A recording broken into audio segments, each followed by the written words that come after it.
Okay, so as promised, today I'm going to go through some sales coaching tips and techniques with you. What people need to understand is everything is sales. And sales is 100% about knowing your customer, but 100% about selling your own brand.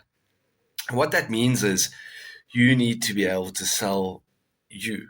The product is less important, ironically. You need to know the product well so you can summarize it incredibly well and simplify it for the customer. But one of the most important things that people don't understand about sales is you're selling to another human being. And what do I mean when I say that? So today you woke up, you were having a bad day, you got a sales call from an agent. You didn't want to talk to the agent. You felt frustrated and you put the phone down or whatever the case may be. Here's the crazy thing. Every other human being on earth is going through their own emotions at any given time. And the biggest mistake salespeople make is they take the no or the objection for the truth.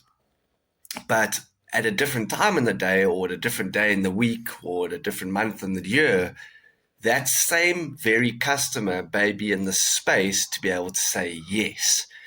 So what does that mean? Well, one of the most important things about customer relationship management, and particularly in the piece of sales relationship management, is this: if you can't sell to that customer right then and there, there's a high chance that you can sell to them at a later stage, and that's why being on it by saying the following words: all right, you don't seem like you're in a place to deal with this right now. When can we talk? Then you need to give the customer options, and they can never be open-ended because you need to be in charge. I always call it keeping the ball in your court. When can you talk? A little bit later, the customer would say to you, okay, so can I call you around 3 o'clock? Will you be in a position to talk then? I'm available at 3:30 or 3 o'clock. What you've done is you've just broken down the first objection to closing the deal. Now, let's assume the customer filled in a lead or they filled in data that they were interested in the product.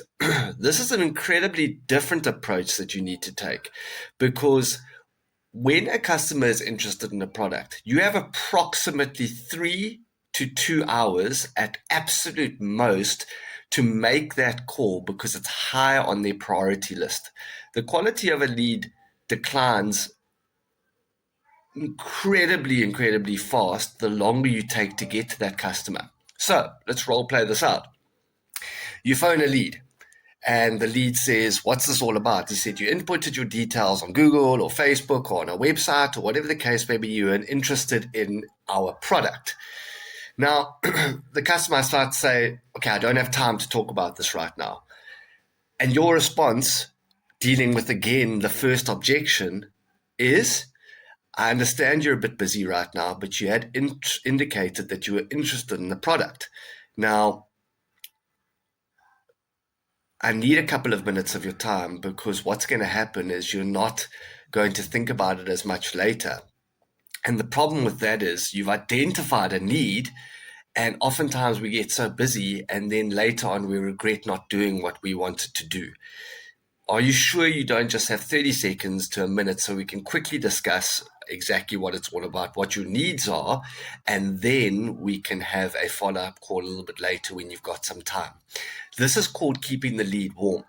And I think it's incredibly important to recognize that once a lead goes cold, you have to revert to option A, which is ensuring that you follow up in an appropriate time. But closing a deal is as much about speed of execution as understanding the customer's needs, as selling yourself as a brand. I hope this helps you guys today. Go out, make some sales, and make some money.